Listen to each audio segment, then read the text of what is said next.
So the first thing about the diploma, the recommendations that have been made on the changes to the diploma system to high school graduation is that they're out for public comment right now. So right now is the time for your feedback to be heard. And so that can happen through emails, that can happen through letters, that can happen through participation in public forums. And all of that feedback is collected, and all of it is very carefully documented. So I was at a public forum in North Kingstown. I'm visiting every district again this year. So at the forum on Monday, I forget which night it was, but this week we had one of the public forums. I had a detailed spreadsheet that had who testified, what their concerns were, and then a summary of their notes, and everything is transcribed. So all of this feedback is taken really seriously, and I encourage you to provide feedback through that process. Let me start by saying this. The original changes to what graduation from high school meant in our state started to happen, that they were passed in 2003. So this is not a new conversation. Then they were revised in 2008. And they said that in order for a student to graduate from high school, they needed to be partially proficient on the NCAP.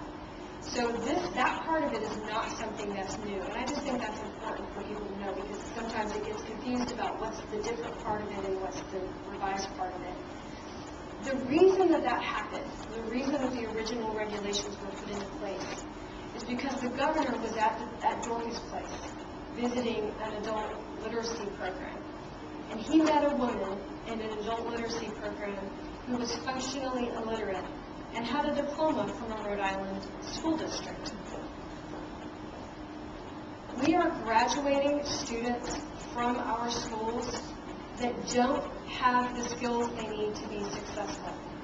Students are leaving high school. Now, maybe they're not all functionally illiterate, but 60% of the students at the community college have to take remediation when they get there, and they have to pay for it. So we're giving a diploma to children. We're saying, congratulations, and we're having a party. And we're telling them they're ready to go off into the world and be successful. They can be anything they want to be. Their dreams can take them anywhere.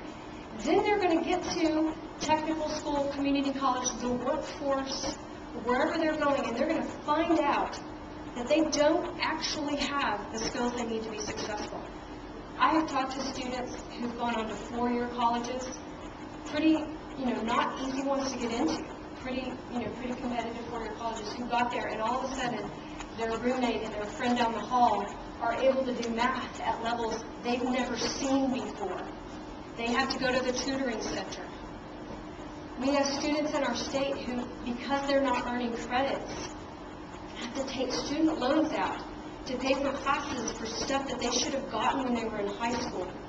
And in some cases, they don't even realize that they're not earning credits. Then they end up dropping out because they find out they've been in school for a year and a half and they haven't earned a single college credit.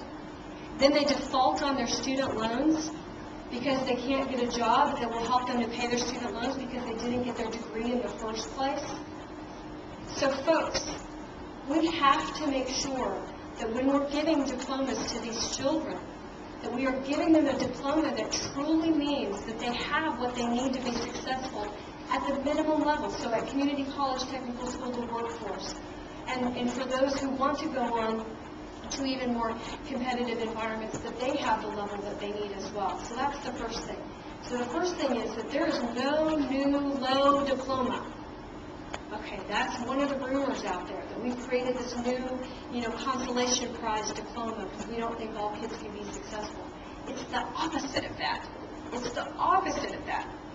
So the diploma that we're calling the Rhode Island diploma is the diploma that right now everybody would get. And so your description of it was accurate. Like right now, everyone would get that diploma. And it means that students have to be at least partially proficient. If they're not, they have to take the assessment again. And the expectation is that their school is working really hard with them that last year. Now, this should have been happening starting again back in kindergarten. But at minimum, before they graduate, they've got to lift up their skills so that they take it again. If they're not, at least partially proficient, we are actually still going to let them graduate as long as they've made growth. Now, to be honest with you, I'm a little uncomfortable with that. But right now, we have so many students that we need to get up to speed we think that's the fair thing to do, especially we have children who are English language learners, children with special needs, that we need to have some flexibility in our system. That most students should be at least partially proficient. But then what happened was, as we were working on designing this, we started getting really concerned that we were setting our bar here, than the partially proficient. Now, I think it's the right level of proficiency in terms of what students need to be successful in at least a community college or work. But sometimes when you set a bar and you say, this is how high you have to jump, and everybody kind of comes along and they just jump that high. And nobody's trying to jump up here because why would you? You only have to jump this high. Why would you jump higher? There's no reason to. So we started thinking, we're not lifting ourselves up as a state and saying we can do better. We can do even better. Why don't we find ways to encourage students and recognize their achievements when they do really well? So that's where the other two diplomas came from. They're not meant to diminish the Rhode Island diploma. They're meant to celebrate higher performance for students who earn it. And the question is, do you believe that by recognizing high performance, that diminishes someone else's performance? And you may, or you may not. And your voice needs to be heard about that.